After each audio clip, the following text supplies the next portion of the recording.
The V-2. In addition to the V-1, the Germans also poured considerable resources into a larger and much more destructive rocket weapon. Designated the V-2, it dwarfed the V-1, weighing in at 29,000 pounds and containing a warhead of over 2,000 pounds of high explosives.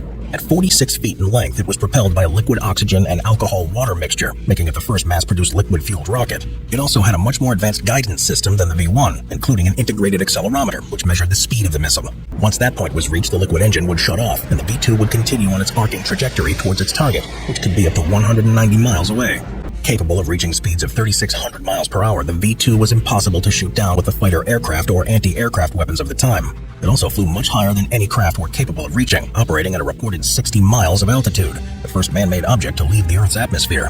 Development on the V-2 started in 1936 under the direction of Wernher von Braun. The first target of the V-2 was the city of Paris, which was struck on September 6, 1944, in retaliation after its liberation by Allied forces.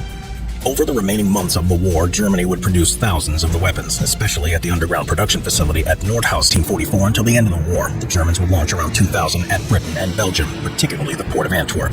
As there was no method for stopping the rocket once it was launched, the only defense against the warhead was to stop it before launch.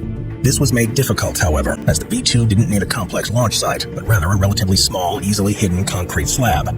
The other equipment necessary for launch could be transported separately. The weapon could be set up, launched, the launch pad hidden, and the equipment packed and evacuated quickly, leaving little for the Allied forces to find.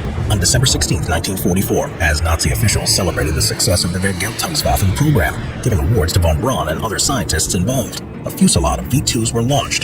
One of these was aimed at Antwerp, where it struck a packed movie theater, killing 567, the largest loss of life from a single rocket in history.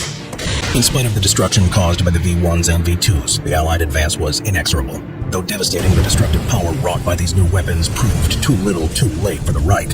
After Germany's surrender, top scientists such as von Braun were smuggled to the United States, while others were employed by the Soviet Union. During the Cold War, their talents would be utilized by these superpowers, paving the way for the development of each nation's intercontinental ballistic missile arsenals, and playing a pivotal role in the space race, which would dominate the attention of both sides of the Iron Curtain for decades to come.